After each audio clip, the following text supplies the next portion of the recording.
Hello, it's Ross here from Rock Alarm. I'm sitting here in Berlin with Peter from In Flames. How are you today, Peter? I'm fine, how are you? Cool.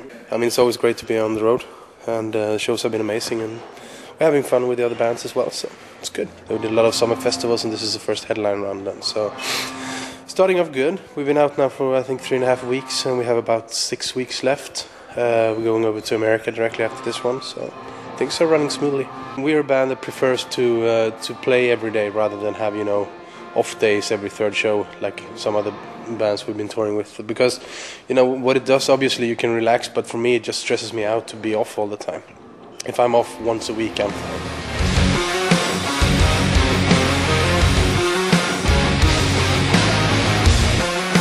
I mean, we started out doing the Gigant tour in April, pretty much when the album was released. That was fun. I mean, I was never a huge Megadeth fan when I grew up. I listened to some records and I obviously liked it. Marty Friedman guitar player, and Dave Mustaine, of course, and everything like that. This tour was with this new lineup. It was only Sean that was the drummer that's been around for a while. The other guys were new from like half a year or something like that. They were new anyways. They were not the classic lineup, but they were people that I knew from before. So we had a good time. They hung out a lot and had a great time. It was very mellow, and it's all of this. Before a tour, people always warn us, about the headliners if we're supporting, that they're going to be assholes or that the crowd is going to treat us harsh or anything. But we never had anything like that. We always got along great with everybody, and this tour as well. Great bunch of guys.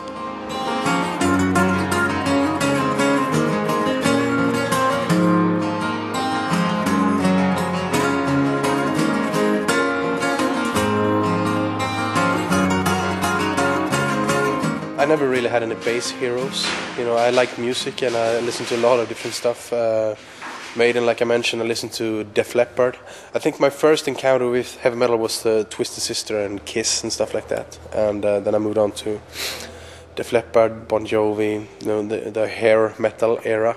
I went a little bit into the thrash stuff, but I wasn't so into that. I was more into the technical stuff. I like bands like Atheist and stuff like that. Going over to Yes, Rush, Genesis. I'm not the guy who goes out and buys these new records from all these bands. There's sometimes a band can excite me. Usually it's like our singer. He goes out and he gets 20 CDs and he plays them, and then one of them sticks to me. That's usually how I discover new music. He showed me this band Dredge a couple of years ago that I think is amazing. I'm really looking forward to their new record. I think they're in the studio now, or just finalized it, something like that. Yesterday we spent the whole evening listening to the Rasmus. It's so different. When you play this brutal music, you don't want to go into the bus and start listening to Satyricon all the time. You wanna hear something different. At least I do. Like I said, I'm more old school. I like older stuff. I like to discover bands or artists that I haven't heard before that was recorded 10 years ago or more. That's what I like, because I like the sound a little bit better. It was less polished than what it is today. Some of the other guys I'm really into, brutal death metal stuff. They sit up and listen to a lot of that stuff, and some other guys listen to the new stuff.